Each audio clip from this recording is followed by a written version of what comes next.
Welcome to மாயா பஜார். நிர்மலா கஜேந்திரன். கம்பு அடை. கம்பை க்ளீன் பண்ணி கல்லெல்லாம் எடுத்துட்டு உமியும் மிக்சியில் போட்டு பெப்பர்லாம் எடுத்துட்டு வறுத்து மில்லில் அரைச்ச மாவு இந்த கப்பில் 2 போடுறேன். அரிசி மாவு அரை பாகம் போட்டிருக்கேன். நறுக்கி வச்ச சின்ன வெங்காயம், பச்சை மிளகாய் 1, கருவேப்பிலை, கொத்தமல்லி இலை, தூளுப்பு, தண்ணிக்கு பதிலாக வீட்டிலேயே செஞ்ச பன்னீரோட வேவாட்டரை ஊற்றுறேன். கொஞ்சம் சாஃப்டாகவும் பிணைஞ்சிக்கணும், இல்லாட்டி ரொம்ப ட்ரையாக இருக்கும் அடை.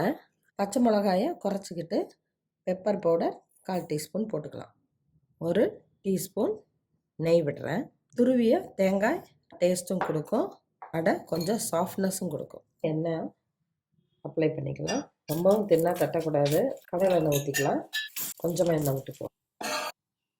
குழந்தைங்களுக்கு வெள்ளைப்பாகோ நாட்டு சர்க்கரையோ போட்டு கொடுக்கலாம். கருப்பட்டியோடு சாப்பிட்றப்ப இன்னும் டேஸ்ட்டு கூடுதலாக இருக்கும். தேங்க்யூ.